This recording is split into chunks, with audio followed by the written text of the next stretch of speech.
Hey guys, welcome to a new show I'm doing. I'm calling this What's on Linux. It's going to be a show where I try and showcase some new games that are out on Linux, AAA, indie, otherwise, doesn't matter. I hope that it'll be nice and informative for people. I've played through most of these games a little bit, and I just want to give them some attention and show that Linux is a viable gaming platform. There's lots of great games out here for us. So the one I'm looking at today, the first one is Pandora First Contact. Think of it as Civilization 5 in space, but nothing like Civilization 5. I know that's confusing, but when you see everything, you will understand why. So just like Civilization 5, it does have this random option for picking who you're going to be. It's got multiple different characters and leaders you can be, different factions that all have their own bonuses and retractions. Like minus 25% unit cost on these guys for being fanatics, 25% more power when attacking, plus 2 to morale. Morale is very important in this game. Trust me, it is. But they're conservative and have a huge penalty to researching, which is not good. Really, that's not good. Research is one of the main things in this game. If you don't research, then you fall behind really quickly. The Imperium, militaristic, so 25% more power to their units, 100% more healing done, so it doesn't take them near as long to heal when they have injured units. They're well trained, so 3 free field training on their units, which is nice. But they have 25% more unit upkeep. So they don't have very good gold income on their own, very good credit income. If you want credit income, these are the guys to go with. Noxium Corporation. 25% bonus to credits from taxes, 25% better prices, 120 starting credits. That's a big thing. That lets you buy an extra military troop, the colonial troopers. They're not the greatest, but having 2 of them at the start basically is double the power of anybody else. And extravagant, which means they lose some of their habitat bonus. So they have to build more to keep up with the demand. And as you can see, they're kind of modeled after different cultures on Earth. These guys are modeled more after the German people, or are they Russians? It might be the Russian people. And not obviously the how they are now, but the how they were back in Cold War era. That's kind of what they've taken it from. And the fanatics, I don't know, maybe Westboro Baptist Church. I don't know. They're pretty fanatical. These guys are a lot more like the U.S. Obviously, like, it does cost more for housing in the U.S. than anywhere else, and they have bigger houses. Even compared to Canada, we have bigger houses in Europe in general, but the U.S. has bigger houses even than us. The Solar Dynasty, plus 50% production from workers. You can see the word dynasty. That's obviously implying maybe Asian of some sort. I'm going to go ahead and say China, most likely. So 50% bonus to production from workers, which is awesome. 25% extra growth in their cities, which, again, awesome. That's a huge bonus. Exploitive, they get a free former at the beginning of the game, which is really nice. They can start improving their tiles quickly. And they're reckless. 50% pollution, which really affects morale, your income, and your relations with other factions, especially these guys. Terra Salvum. I don't know who these guys are based off of. I'm really not sure. If you know who these guys might be based off of, let me know. They're ecologic, so +1 minerals from forests and fungus. So instead of destroying things, knocking them down, they actually can mine minerals without wrecking the world around them. They're frugal, so they have more people living in less space. Sympathetic to aliens, which means they don't get attacked as often. Which, again, that's a huge thing in the early game. Peaceful, minus 25% power when attacking, which means you don't want to go to war with these guys. If you are playing as the Terra Salvum, war is not really an option for you. Togher University. Scientific, they get a 50% bonus from research, which is awesome. Resourceful, 50% reduced cost for retrofitting, or refitting, they call it, I guess. We'll get to that once we're actually playing the game, but that basically means when you try and change weapons on your units, because you can design your own units in this, believe it or not, it's pretty good that way. It'll cost less to change your old units into the newer version of that unit, which is really nice. Curious, a free Seeker ATV. So it's basically a free scout. Like in Civ 5, you get a free scout. Free Spirited, -2 to morale. That takes out a lot when you're in war. You have to keep your pollution in constant check. You have to make sure everything is under constant control with these guys, or you risk revolts. So I'm going to jump into a game here. I've been playing as the Imperium past couple times, mainly because I like the idea of being able to go to war early, but I've decided that that's not really the way to go, and I think I'm actually going to try the Solar Dynasty this time around. So you can choose a world size. We're going to go with tiny for this one, but there's all sorts of different ways you can go. A total of 3,136 territories. That's a lot. So that's pretty huge. World shape, we can do random, archipelago, continents, or Pangea. The same thing that you have in Civ 5. Same options. So either a whole bunch of little islands, you can do continents where it's 2 or 3 continents separated by water. It's all balanced out. Or Pangea, where you're basically all land and you don't have to have a navy whatsoever. I like having the navy. I think it's a good way to stretch the game out a bit, so I'm going to go with the archipelago. It also means that the aliens can't get to you as easily unless the flying ones come at you. I played my first game on very easy. I found that a little too easy, to be honest. It was good for learning the game. But yeah, I found it just a little too easy. Easy, no advantage over the player, but they are stupider. They don't really make smart decisions to help them in the long run. Medium, slight advantage over the player. I think that just means they get some bonus to their economy or maybe their pollution production. But this is what I've been playing on the past few games I've tried, and it actually has been a lot of fun. Haven't tried hard or very hard yet. I'm sure that these will be brutal. Medium I find quite difficult, but I enjoy that. If you're playing this for the first time, this is basically your barbarian setting. Do you want raging barbarians? Set this to very high. They will be attacking you from the beginning. They will hurt you. They will kill you. They might even take you out of the game. They will take out your cities. Very low means that, yeah, okay, we're your friends. I keep it on medium because it means that about maybe 10, 15 turns into the game, they start attacking you if you get too close. But as long as you stay out of what they've designated their territories, you should be okay. And just like in Civ 5, they've got the different paces. The quick, which reduces all the costs and durations by 50%. All the way to marathon, which doubles everything. I'm sticking with standard because that's fine. It's a pretty fast-paced game in general anyways. Find research takes a couple of turns. 2107 AD, and mankind has reached out so to we'll the watch stars. the beginning of this time round.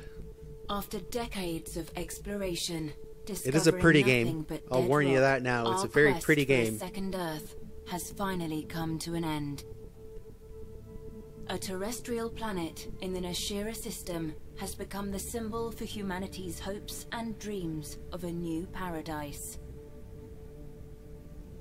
The most powerful factions, distinct in their ideologies and beliefs, have sent expeditionary forces to stake their claim to this new world.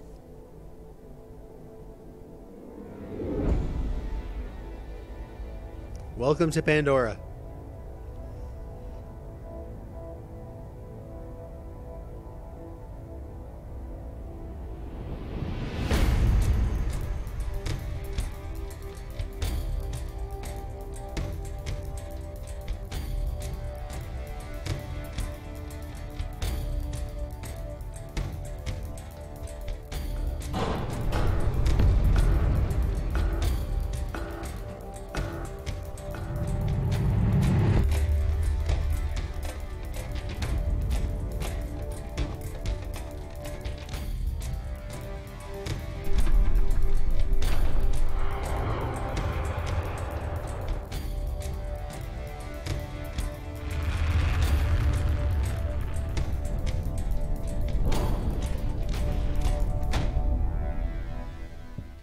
And here we go.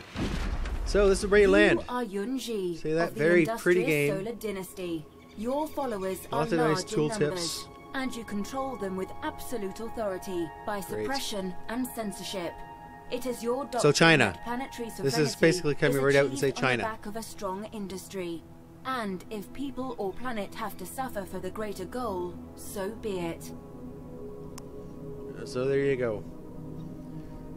Oh, we started off pretty good here. An extra bonus to production from these flowers. The fungus, these will actually hurt your guys. Like Tiberium from Command & Conquer series. Sure you're familiar with that for the most part. A lot like Civ, This it city puts you off is in a what good it spot. is. You dump your city and get going. Now, Colonial Troopers, always a good idea to start exploring with them first off. I find these guys run pretty good on their own. These are the formers. But I think I'm going to take control of it for the beginning here. Now, this is your tech tree. This is how it looks. It's random. Okay, completely random every time you start. It's in a different order, and different things rely on different technologies. So it's really going to start dictating how you play each time. So a lot of replayability in this. As you can see, it's pretty good where it's 4 turns for research. I don't get any bonuses to research with these guys. I'm used to having like 3 turns for these first level ones. But it's a good thing to start researching something from the beginning to boost the playstyle you're looking for. So if you want to expand very quickly, then gene therapy is a good way to go. That's actually a project that you can do, and it gives you the gene therapy clinic in your cities, which means your population can grow faster and you get more production. If you want to go high into production, then mineral finding is a big part of that, because minerals actually give you a bonus to your production values. Again, synthetic fertilizers, that helps you with your growth and actually helps you trade food around to different cities, which is nice. Field training for military, defense, you've got everything you need here. This is military right here as well, but it's defense for your units. The way I'm going to go this time, I think it would actually be good to do colony ship dismantling. That gives you a bonus to your resources once you do the project. So I'll start off with that. Now, production. This is your city overview. It's pretty basic. You see these different flags here. This one's green. This is where I'm going to expand after 40 turns.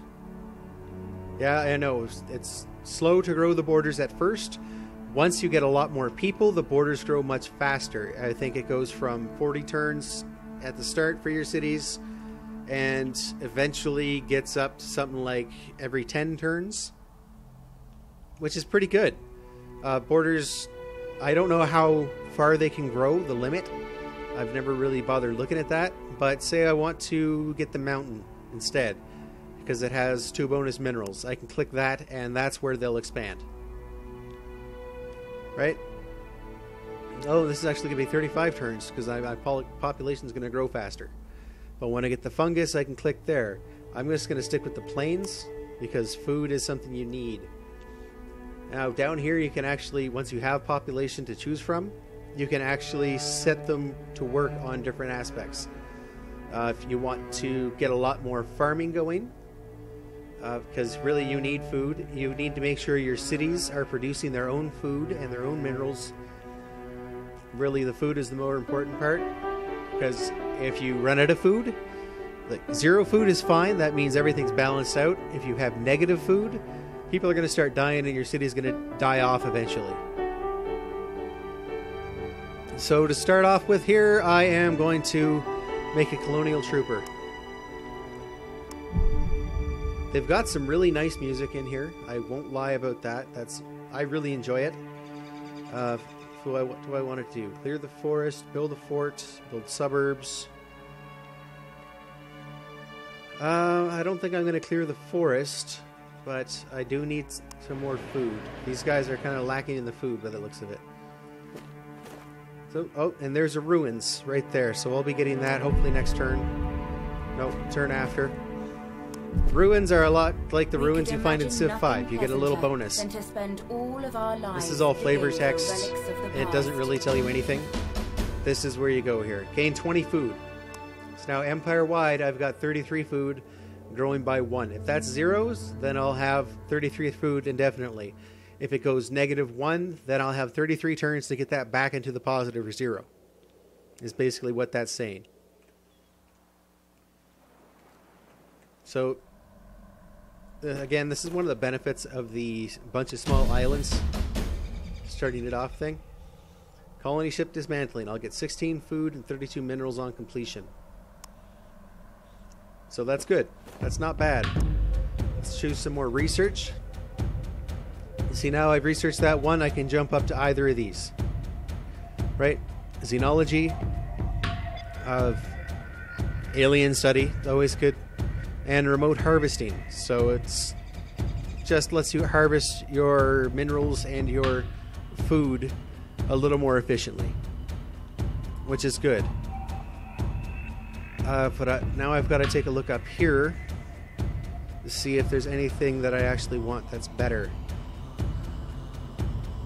See, if I want to do some good exploring, I'm going to need this. So I need to do public gene therapy first, and then I can jump there.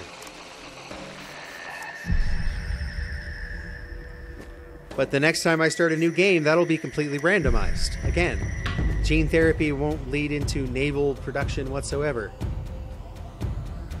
Now I can set this guy to auto. I find it works pretty well, so I think I'm going to do that. I don't need to babysit my former every time. And now I can just explore around, find out how big my island is. Oh, here's some of these creatures that I was telling you about. See, and research went pretty quick there. So these are some of the native creatures, the Cacardone. They're sea creatures. They have 2 attack strength. I have 2 attack strength. I have a pretty good chance of winning, but I can't reach them, so I'm not going to bother trying right now. Okay, and you can go up on mountains in this game. Not like Civ, where they're just walls, basically. Let's dismantle the colony ship, get some more resources done. Now, this is a big scary guy. He shouldn't attack me right now. I should be okay to walk near him. See, I lost some health there. Oh, so I've got to kill these guys in order to get by them. So that's my first attack, and now I'm going to have to spend a couple turns healing. And every time these guys spend a turn in the fungus, they get a little more hurt.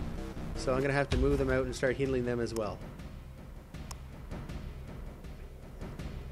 But see, it is a nice game. You can zoom in, zoom out. It doesn't zoom out quite as far as Civ does. But it does zoom in really far, so you can get a good look at everything. Texture quality is pretty good. I won't complain about it at all.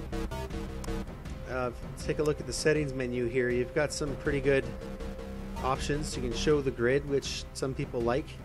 You can automate whatever you like. Not a lot of video options, but it's how many times do you run into a game where you can change the font style, right? That's kind of weird, but nice. Texture quality, shadow quality, I'm going to set that to high. Let's see what happens. VSync and anti-aliasing, of course. Audio, network, where you can set your server ports, change your language. So really pretty standard as far as this game goes. It's pretty nice. I'm hoping I'm going to run into some new guys here soon.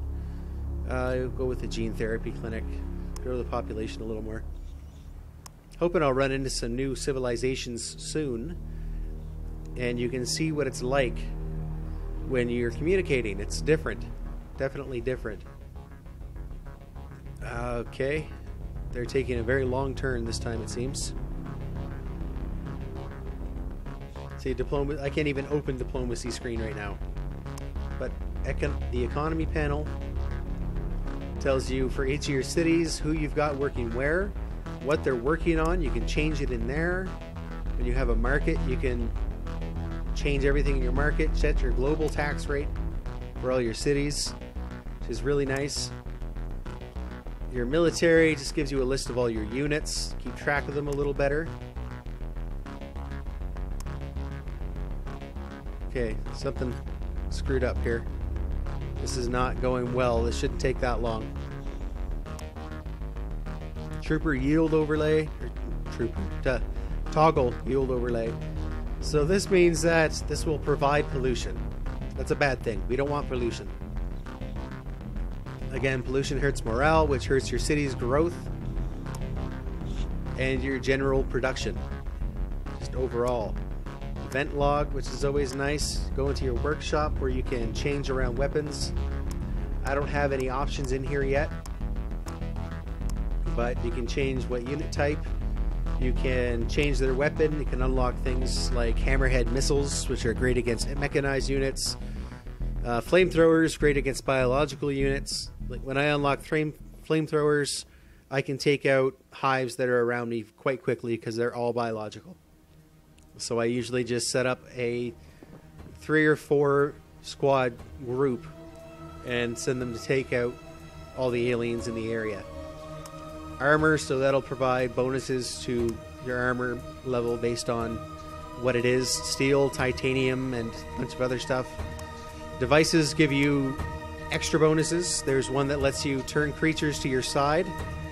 I've never encountered this bug before. This is kind of weird. Yeah, it gives you a general overview of the game. It is a fun game. I have a lot of fun with it. As you can see, I have a few saves going in there. I'm going to save over that one. I think I'm going to keep trying this game. I'd recommend it for sure. When I got it, it came out on Steam. It was, I believe, $19.99 American. Really good price for a game that has so much replayability and supports Linux out of the box. That was really the kicker for me. Civilization game, style game that supports Linux. I love these games, the 4X style.